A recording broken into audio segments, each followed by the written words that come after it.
faithfully sharing value, exploring great books worldwide. Hi, this is Sally's Book Club.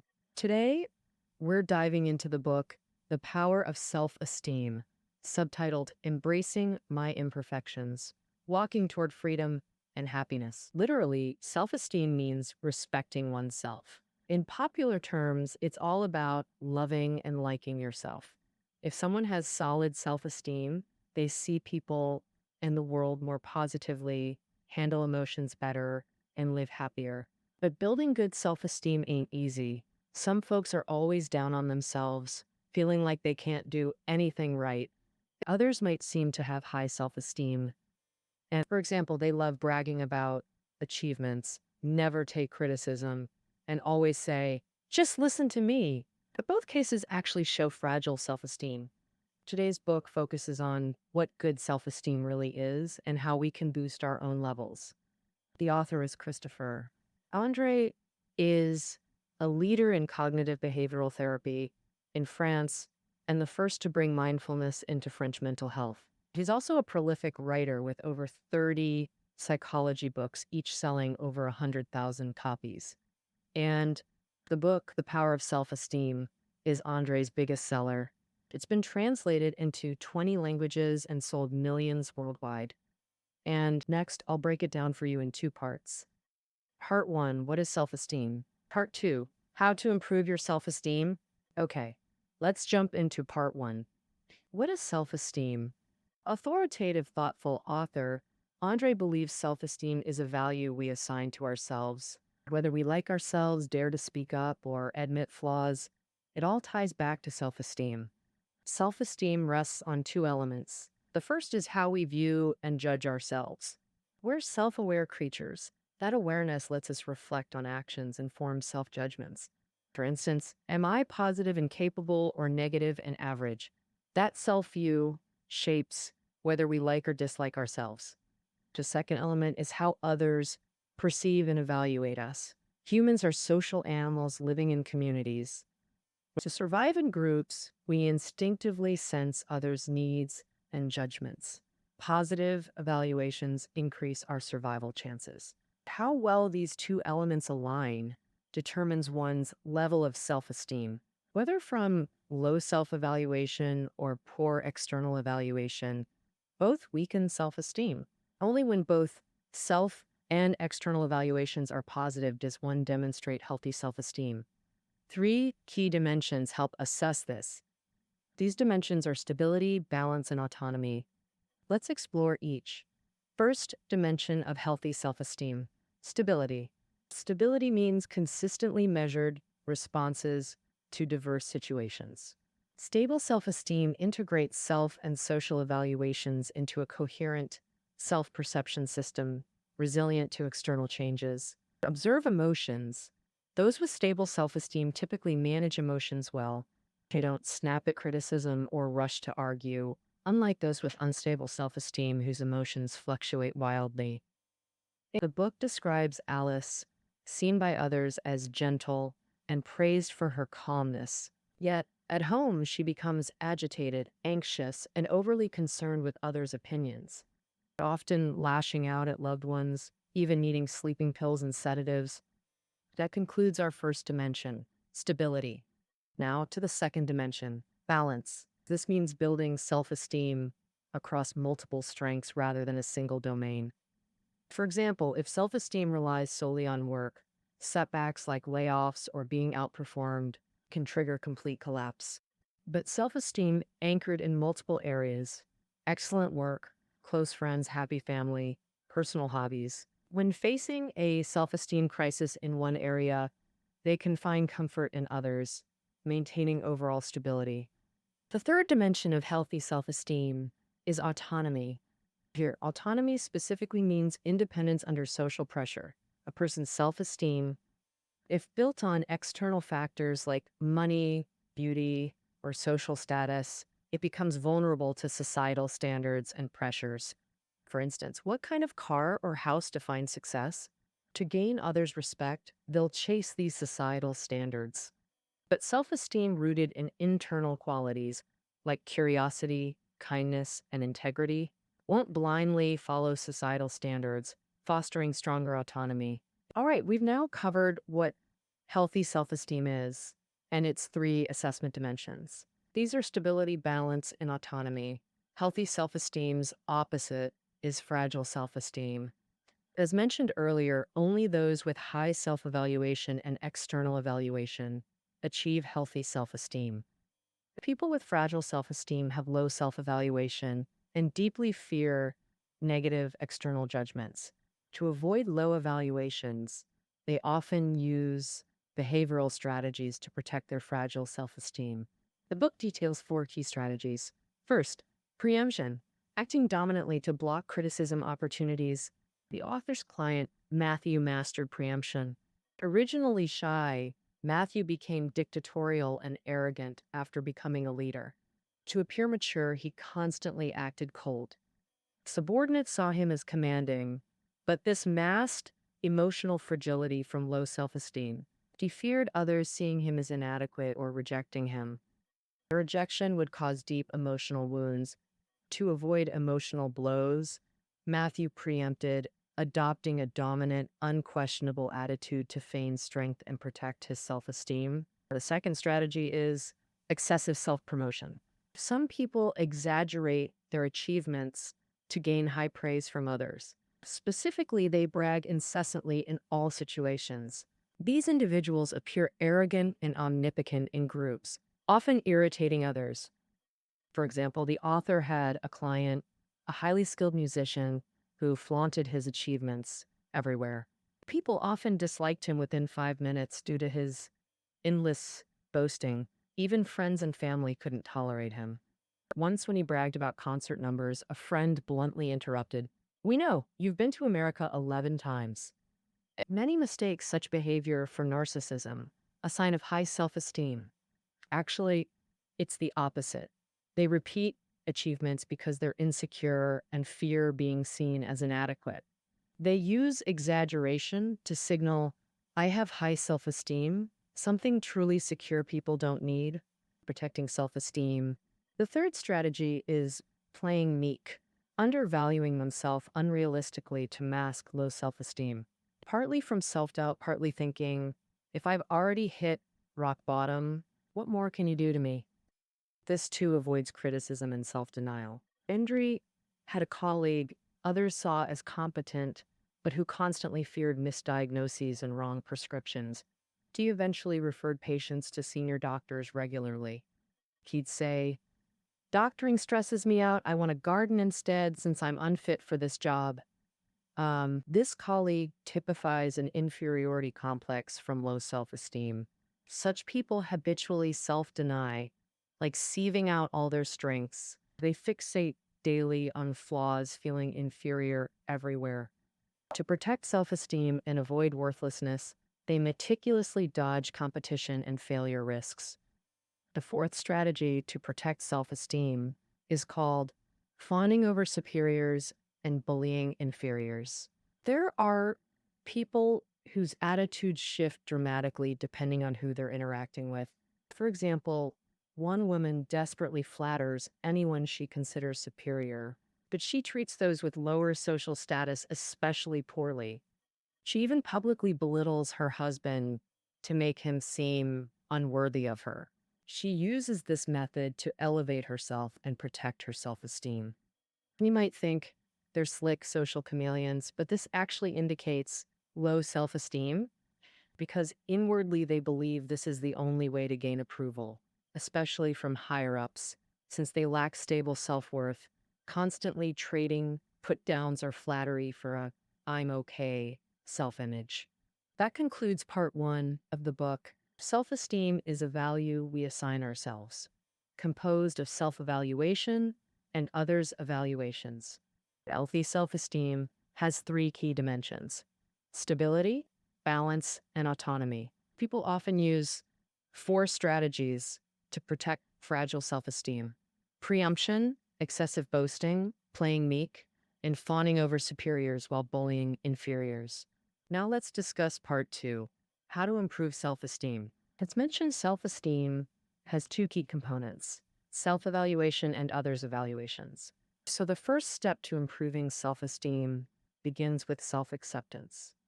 Self acceptance means facing all aspects of yourself positively, including flaws and mistakes.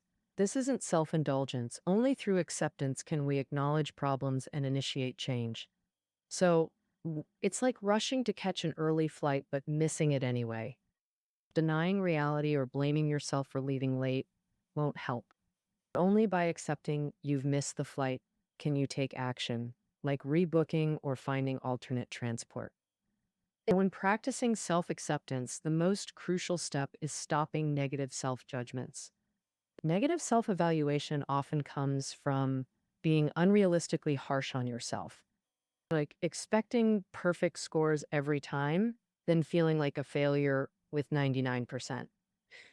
It has a vivid name, radio style self criticism. This negative self talk plays like a corner radio, repeating endlessly day after day. We may not consciously listen, but this constant repetition seeps into our subconscious, affecting every aspect of life. Three methods help reconcile with negative self evaluations. First, change your internal dialogue. Habitual self critics often shoulder excessive blame. Reframing self talk reveals alternatives beyond self blame. For example, you cheerfully greet a colleague who ignores you. Previously, you'd think, my social skills suck, colleagues avoid me. Now try, maybe he's having a bad day, hence the cold response. This prevents attributing their behavior to your worth, curbing self blame. Stop negative self evaluations. Second, imitation, observe others with similar flaws and learn their coping strategies. So you're insecure about small eyes, but notice friends joking about theirs, charming others. Learning others' approaches expands your toolkit. Third, conversation. Share negative self views with trusted friends. They're often tied to shame. For instance, fearing public speech stems from shame about perceived inadequacy. Discussing it with friends is your first step toward confronting shame. Conversations yield positive advice or emotional comfort from friends. It either beats isolating yourself while spiraling into self degradation. Having covered self acceptance, we now address relationships. Others' evaluations form another pillar of self esteem. Harmonious relationships bring joy and comfort, making us feel valued. When relationships falter, our self esteem takes a hit. Now let's explore how to handle relationships when facing three negative situations. These situations are rejection, ridicule, and inability to trust others. First, rejection. Being excluded breeds isolation, threatening self esteem, and causing self doubt. After rejection, two methods help restore self esteem. Rejection makes you feel universally disliked and incompetent. Simple tasks like tidying your room or going for a run or painting, if you enjoy it, these low effort, high reward activities ease the self esteem crisis from rejection. The second method, diversify your social circles. Build wide ranging networks with varying intimacy levels. We often say one true friend suffices, meaning quality trumps quantity. But the author advises expanding your social circle as much as possible. And because with fewer friends, expectations become unrealistically high. If those friends disappoint you, your entire support system crumbles. More friends let you distribute needs across different relationships. Some friends are for adventures and wild times, others quietly listen when needed. This multifunctional network stays resilient, offering stronger support during rejection. The second painful situation, ridicule, it triggers shame, leading to total self-rejection. Shame means I'm ashamed of who I am. It condemns both specific actions and your entire being. Say you're dieting, but cave and eat hot pot. Guilt targets just the hot pot incident itself. Shame makes you feel globally incompetent, a total self-condemnation beyond just eating hot pot. A great way to shed shame is through desensitization practice. Simply put, do more of whatever makes you feel ashamed. For instance, if public speaking scares you, go give speeches in crowded places. You could even speak in movie theaters during those pre-show minutes. Through these attempts, you'll realize you were more nervous beforehand than during the actual experience. Plus, others don't pay as much attention as you think. Regular practice builds shame tolerance and reduces sensitivity. Ugh. Ugh. Having covered ridicule, let's address the third negative relationship situation: inability to trust others. Trust means believing others can meet our expectations. Self confident people naturally find it easier to trust others. Those with low self esteem struggle to trust because they don't even trust themselves. Ease of trusting usually relates to two factors. First, whether parents were reliable. If parents were absent during crucial caregiving years, building trust becomes hard. They think, if I can't trust my parents, who can I trust? Second, whether they've experienced betrayal after full commitment, like a close friend stabbing you in the back and costing you your job. After such experiences, many default to distrust in new relationships, then slowly build trust points as time passes. This hinders relationship building. Trust is mutual. If others sense your distrust, they won't trust you either. So the author suggests flipping it. Start by trusting first. If bad things happen, and deduct points gradually, this lets you enjoy trusting's benefits. And because you trust others, you'll earn more trust in return. Having covered building relationships with self and others, let's discuss the third aspect of boosting self-esteem: increasing motivation to act. Self-esteem and action reinforce each other. Higher self-esteem fuels belief in one's abilities, strengthening motivation. Strong motivation in turn bolsters self-esteem. Conversely, someone with fragile self-esteem always hesitates, afraid of failing, and avoids taking action, weakening their motivation. Over time, lacking successful experiences erodes their self-esteem further. So, boosting motivation is crucial for improving self-esteem. Two factors hinder motivation: fear of failure and perfectionism. First, fear of failure. Two methods help overcome it. First method: confront failure directly. Failure hurts, but facing it head on works better than avoidance. Confronting pain is called mental imagery technique in psychology. Specifically, mentally recreate the painful event with maximum detail and emotional intensity. The more vivid, the better. For example, if you blinked during a speech, stood frozen for a minute, then fled the stage, when recalling this failure, recreate the scene authentically. How did your mind go blank? What thoughts raced through you? What was the audience's reaction? Etc. Just high intensity, realistic recall lightens emotional burdens, turning events into deactivated memories. This is exposure therapy. Repeated confrontation gradually reduces the pain. But it's challenging. If too painful, seek professional counseling. Second method: reframe failure interpretations. People often wholly condemn themselves after failure, like thinking I'm worthless or I fail at everything. Learn to separate yourself from specific events. What does this mean? If you bomb an exam, say I didn't do well this time, not I'm a failure. If you hurt a friend with words, say I misspoke, not I'm terrible at communication. Having covered how to overcome the fear of failure, now let's talk about overcoming perfectionism.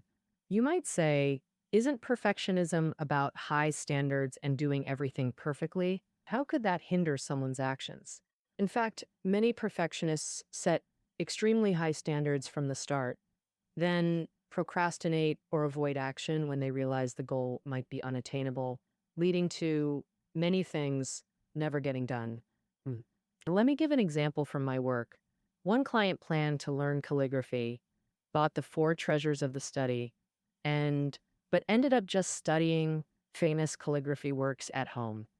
After half a year of study, he realized he could never surpass the master's level, so he simply gave up practicing. Perfectionism can be improved through letting go practice.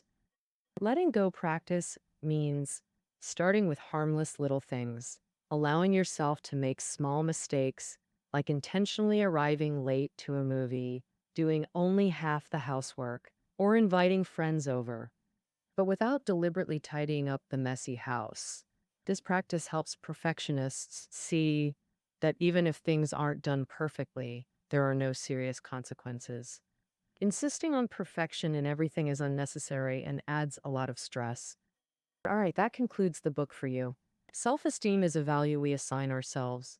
Though invisible and intangible, it influences every aspect of our thoughts and actions.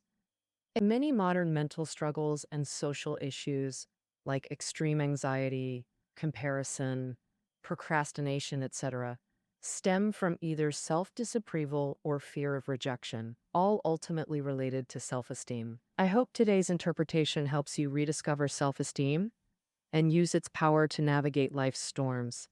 Good self esteem's power. That's it for this book. Notes are below the audio. See you tomorrow.